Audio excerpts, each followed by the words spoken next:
अरे राम राम राम, पूरे दिन काम करते करते तो मेरी हालत ही खराब हो जाती है। पता नहीं हमारे अच्छे दिन कब आएंगे।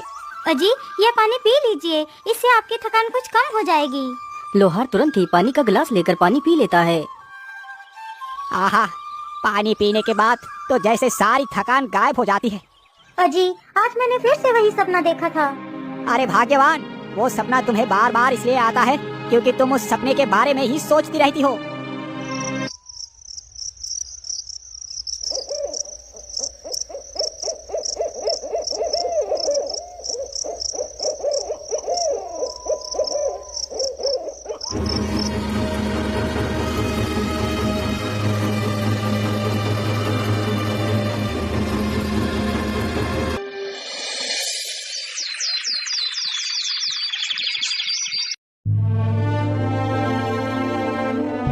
अरे भाग्यवान, अब और कितना सोओगी? चलो उठ जाओ, सुबह हो गई है। इतना सुनते ही लोहारिन की नींद खुल जाती है और वह उठकर खड़ी हो जाती है। अरे भाग्यवान, क्या बात है, आज तुम इतनी देर तक सोती रही? अजी, आप मेरी बात क्यों नहीं मानते? आज मैंने फिर से वही सपना देखा। मुझे लगता है मुझे ये सपना ऐसे ही नहीं आ रहा, इसके पीछे जरूर कोई कारण है। आप मेरी मानो तो आज आप जंगल चले जाओ और जंगल में से उस चमकीले अखरोट को तोड़ कर ले आओ। मैं उस अखरोट को खाऊंगी। अच्छा अच्छा, ठीक है भाग्यवान, मैं अभी जाता हूँ और तुम्हारे लिए वो अखरोट लेकर आता हूँ। इतना सोचकर लोहार अखरोट लाने के लिए चल पड़ता है।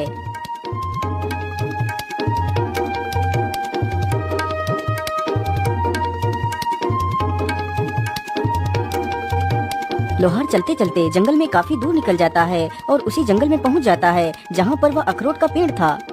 मैं तो चलते चलते काफी दूर निकल आया हूँ, लेकिन अभी तक अखरोट का पेड़ तो दिखा ही नहीं मुझे। लगता है यहाँ पर कोई भी अखरोट का पेड़ नहीं है। भाग्यवान का ये कोई भ्रम ही होगा। चलो अब मैं वापस चलता हूँ, लेकिन यहाँ तक आने का तो कोई भी फायदा नहीं हुआ। मैं ऐसा करता हूँ, थोड़ा सा और आगे चलकर देखता हूँ, हो सकता है कि वो अखरोट का पेड़ वहीं पर मिल जाए। इतना सोचकर लोहार जंगल में आगे बढ़ता है। अरे वो पेड़ कैसा है? कहीं ये तो वो अखरोट का पेड़ नहीं है। चलो इसके पास चलकर देखता हूँ। लोहार जैसे ही उस वृक्ष के पास पहुंचता है तो देखता है उस पेड़ पर सचमुच एक सुनहरा अखरोट लटक रहा था। अरे वाह वाह, इसका मतलब भाग्यवान का सपना एकदम ठीक था। यहाँ पर तो सचमुच एक अखरोट का पेड़ है और इस पर तो सुनहरा अखरोट भी लगा है। चलो जल्दी से मैं इसे तोड़ लेता हूँ। इतना सोचकर लोहार तुरंत उस अखरोट को तोड़ लेता है। अरे दुष्ट युवक, तुमने मेरा सुनहरा अखरोट क्यों तोड़ा? अरे गिलहरी बहन, मुझे माफ करना, मुझे नहीं पता था कि ये अखरोट का पेड़ आपका है, नहीं तो मैं इसमें से अखरोट कभी नहीं तोड़ता। लेकिन तुमने ये अखरोट तोड़ा क्यों है? गिलहरी बहन, मेरी पत्नी प्रत्येक दिन अपने सपने में इस अखरोट के पेड़ को देखती है जिसमें ये सुनहरा अखरोट लगा हुआ होता है। फिर लोहार अपनी सारी कहानी उस गिलहरी को सुनाता है। लोहार की सारी कहानी सुनकर गिलहरी को उसके ऊपर दया आ जाती है। अच्छा ठीक है लोहार भाई, तुम इस अखरोट को ले जा सकते हो। और हाँ, ध्यान रखना, जब तुम्हारी पत्नी इस अखरोट को खाएगी तो उसे 2 जुड़वा बच्चे पैदा होंगे। जब वह बच्चे 20 साल के हो जाएंगे तो उन्हें यहीं पर लेकर आना। मैं उन दोनों का भविष्य तय करूँगी। गिलहरी की यह बात सुनकर लोहार बहुत खुश हो जाता है। गिलहरी बहन, आपका बहुत बहुत धन्यवाद।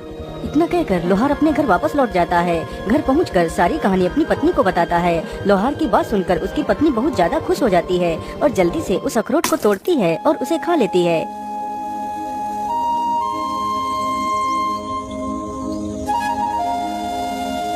लोहार को इसी प्रकार काफी दिन गुजर जाते हैं।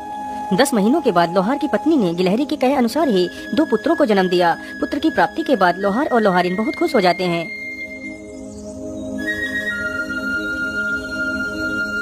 धीरे धीरे वह दोनों लड़के बड़े हो रहे थे। लोहार का बड़ा लड़का बड़ा ही कुटिल तथा दुष्ट स्वभाव का था, जबकि उसका छोटा बेटा बहुत ही दयालु तथा प्रेम बांटने वाला था। एक दिन की बात है, लोहार का बड़ा बेटा कान्हू एक धनुष बाण उठाता है और जंगल की तरफ निकल पड़ता है।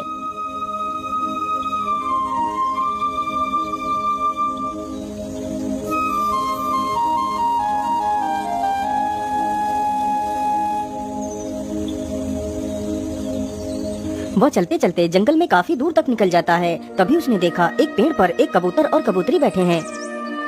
अरे वाह, शिकार तो सामने ही है। चलो जल्दी से अपना धनुष संभालता हूँ और इन पक्षियों पर निशाना लगाता हूँ।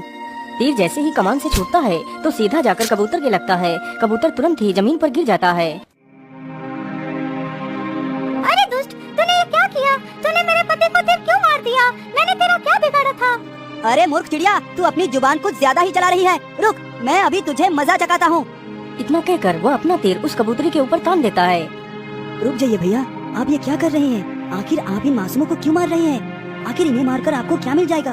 तू हट जा प्रेम, आज मैं इस चिड़िया को जीवित नहीं छोड़ूंगा। नहीं भैया, इस चिड़िया को मारने से पहले आपको मुझे मारना होगा, तभी आप इस चिड़िया को मार सकते हैं। चल चल ठीक है, तेरी वजह से आज मैं इन दोनों को जीवित छोड़ रहा हूँ, नहीं तो आज मैं इस चिड़िया को मार ही डालता। इतना कहकर कान्हू वहाँ से चला जाता है। अरे आपको तो बहुत ज्यादा चोट आ गई है, रुको मैं तुम्हारा तीर निकाल देता हूँ और तुम्हारे घाव के ऊपर दवाई लगा देता हूँ, जिससे तुम जल्दी ही ठीक हो जाओगे। फिर प्रेम कबूतर के तीर निकाल देता है और जल्दी से कुछ दवाई की पत्तियां तोड़ता है और कबूतर के घाव पर लगा देता है।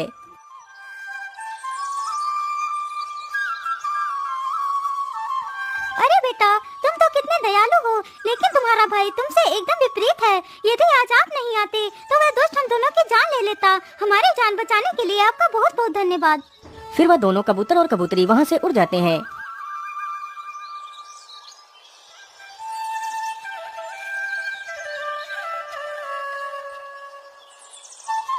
अरे बेटा, आज तुम दोनों को मेरे साथ जंगल में चलना है। आज तुम दोनों का भविष्य तय होना है। ठीक है पिताजी, हम दोनों जरूर चलेंगे। इतना कहकर वे तीनों जंगल के लिए निकल पड़ते हैं। वे तीनों चलते चलते जल्दी ही उस अखरोट के पेड़ के पास पहुंच जाते हैं। गिलहरी बहन, आपने जैसा कहा था मैंने वैसा ही किया है। मैं अपने दोनों पुत्र को लेकर आपके पास आ गया हूँ। अब आप ही बताइए इन्हें क्या करना है। फिर वह गिलहरी अपने पास से ही 2 अखरोट निकालती है, जिसमें से एक अखरोट बहुत ही चमकीला तथा दूसरा साधारण ही था।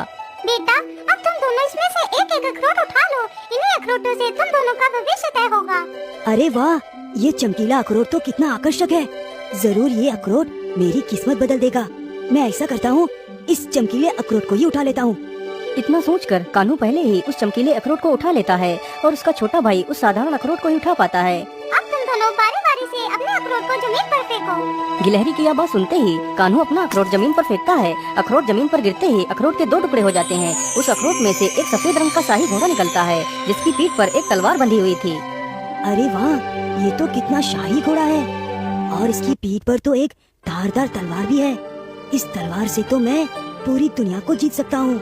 इतना सोचकर कान्हू उस घोड़े पर सवार हो जाता है। पिताजी, आप दोनों घर वापस आ जाना, मैं चलता हूँ।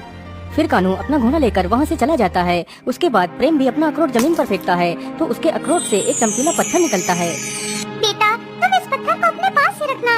इस पत्थर से तुम किसी भी मृत जीव को जीवित कर सकते हो। इसके बाद वे दोनों वापस अपने घर के लिए चले जाते हैं।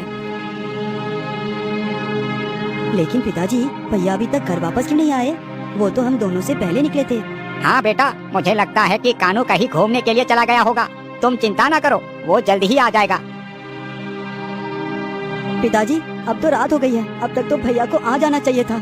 इसी प्रकार बेचारे तीनों कान्हू की राह देखते देखते सो जाते हैं।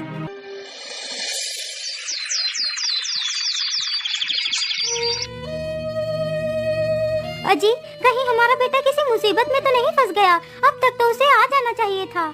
हाँ भाग्यवान, तुम बिल्कुल ठीक कहती हो। मुझे तो लगता है मेरा पुत्र जरूर किसी मुसीबत में फंस गया होगा। भाग्यवान, तुम बिल्कुल भी चिंता ना करो, मैं आज ही अपने पुत्र को ढूंढने के लिए जाता हूँ। इतना कहकर विनोद निकल पड़ता है। वह गांव में कई सारे लोगों से कान्हू के बारे में पूछता है, लेकिन कान्हू का कोई अता पता नहीं था। वो पूरे जंगल में इधर उधर घूमता है, लेकिन उसे कान्हू कहीं भी नहीं मिलता। लोहार और लोहारिन तथा वह लड़का तीनों बहुत चिंतित थे, लेकिन कान्हू का कोई भी पता नहीं था। आखिर कान्हू मिलता भी कैसे? वह तो घोड़ा और तलवार पाकर अहंकार से भर चुका था, इसलिए वह कुंभल राज्य पर आक्रमण कर देता है। तो राजा के सैनिक उसे बंदी बनाकर कारागार में डाल देते हैं।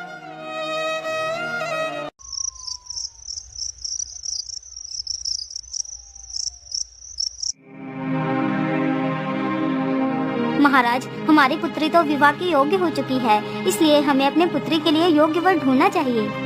हाँ महारानी जी, ये चिंता तो मुझे भी सता रही है। मैं ऐसा करता हूँ, कल सुबह ही मैं अपनी पुत्री के लिए वर ढूंढने के लिए जाऊँगा।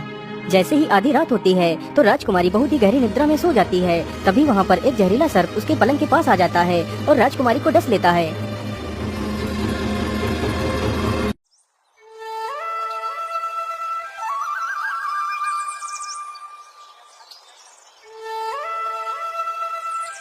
अरे पुत्री, उठ जाओ, सुबह हो गई है, तुम इतनी देर से सो रही हो। महारानी के बार बार बोलने पर भी जब राजकुमारी नहीं उठी तो महारानी ने राजकुमारी की चादर खींच ली तो देखा कि किसी सर्प ने राजकुमारी के हाथ पर काट लिया है। हाय राम राम राम, ये क्या हो गया मेरी पुत्री को? महाराज जल्दी आइए, देखिए, हमारी पुत्री को किसी जहरीले सर्प ने काट लिया है। इतना सुनते ही राजा वहाँ पर आ जाता है। अरे पुत्री, ये तुम्हें क्या हो गया? मैं तुम्हारे लिए पता नहीं कितने बड़े बड़े सपने देख रहा था और तुम हमें छोड़कर चली गई। महाराज, ये समय आंसू बहाने का नहीं है। हमें किसी झाड़ फूक करने वाले साधु को बुलाना चाहिए। सैनिकों, जाओ और पूरे राज्य में ये घोषणा कर दो, जिसने भी मेरे राजकुमारी को ठीक कर दिया, मैं उसे अपना आधा राज्य दे दूंगा और राजकुमारी का विवाह भी उसी के साथ कर दूंगा। राजा का आदेश होते ही सारे सैनिक पूरे राज्य में घूम घूम कर घोषणा करने लगते हैं। सुनो सुनो सुनो, राजा की पुत्री को एक जहरीले सर्प ने काट लिया है, जिसकी वजह से राजकुमारी की मृत्यु हो गई है। यदि कोई इंसान राजा की पुत्री को ठीक कर देगा तो राजा उसे अपना आधा राज्य दे देगा तथा राजकुमारी का विवाह भी उसी युवक के साथ कर देगा। सुनो सुनो सुनो, राजा की पुत्री को एक जहरीले सर्प ने काट लिया है, जिसकी वजह से राजकुमारी की मृत्यु हो गई है। यदि कोई इंसान राजा की पुत्री को ठीक कर देगा तो राजा उसे अपना आधा राज्य दे देगा तथा राजकुमारी का विवाह भी उसी युवक के साथ कर देगा। लोहार के बेटे ने जैसे ही यह बात सुनी तो वह मन ही मन बहुत ही खुश होता है और सारी बात अपने पिता को जाकर बता देता है। अच्छा ठीक है पिताजी, अब मैं चलता हूँ। इतना कहकर प्रेम वहाँ से निकल पड़ता है और जल्दी ही राजमहल में पहुँच जाता है। महाराज, यदि आपकी आज्ञा हो तो मैं राजकुमारी को जीवित कर सकता हूँ। हाँ हाँ युवक, क्यों नहीं। अभी तक तो इतने सारे लोगों ने कोशिश की है, लेकिन कोई भी मेरे पुत्री को ठीक नहीं कर पाया है। अब तुम भी प्रयास करके देख लो। राजा की आज्ञा मिलते ही प्रेम अपना वही चमत्कारी पत्थर निकालता है और राजकुमारी के माथे पर उस पत्थर को स्पर्श करा देता है। पत्थर के स्पर्श होते ही राजकुमारी के अंदर फिर से प्राण आ जाते हैं और राजकुमारी पुनः उठकर खड़ी हो जाती है। यह देखकर सभी लोग खुश हो जाते हैं और बड़े ही धूमधाम से दोनों का विवाह करवा देते हैं। अब तो प्रेम खुद एक राजा बन चुका था। महाराज, आज आप इतना दुखी क्यों लग रहे हैं? क्या बात है? कुछ नहीं राजकुमारी जी, आज मुझे मेरे भैया की याद आ गई थी। पता नहीं वो कहाँ होंगे और किस हालत में होंगे। मैंने उन्हें ढूंढने की बहुत कोशिश की, लेकिन वो कहीं नहीं मिले। फिर प्रेम अपनी सारी कहानी राजकुमारी को बताता है। लेकिन स्वामी, आज से कुछ महीने पहले ही एक ऐसा ही युवक आया था और उसने हमारे राज्य पर आक्रमण किया था, तो हमारे पिताजी ने उस युवक को बंदी बनाकर कारागार में डाल दिया था। प्रेम ने जैसे ही यह बात सुनी तो वह तुरंत कारागार के पास जाता है तो देखता है उसका बड़ा भाई कारागार के अंदर बंद है। भैया, आप इस कारागार के अंदर कैसे आ गए? कान्हू ने जैसे ही यह बात सुनी तो वह तुरंत उठ खड़ा होता है और सामने देखता है तो उसका छोटा भाई खड़ा होता है। अपने छोटे भाई को देखकर कान्हू रोने लगता है। भैया, मुझे माफ कर दो, मैं बहुत बुरा हूँ। मैं हमेशा तुम्हें छोटी छोटी बातों पर धिक्कारता रहता था। अहंकार में मैं अंधा हो चुका था। इस अहंकार की मत में चूर होकर मैं इस कारागार में आ गया। मुझे माफ कर दो मेरे भाई, मुझे माफ कर दो। नहीं भैया, आप माफी मत मांगिए। यदि आपको अपनी गलती का पश्चाताप हो चुका है तो आप पूरी तरह शुद्ध हो चुके हैं। सैनिकों, इस कारागार का दरवाजा खोल दिया जाए। इतना कहते ही सैनिक तुरंत कारागार का दरवाजा खोल देते हैं और कान्हू को बाहर निकाल लेते हैं। फिर वह सारे लोग हंसी खुशी अपना जीवन व्यतीत करने लगते हैं।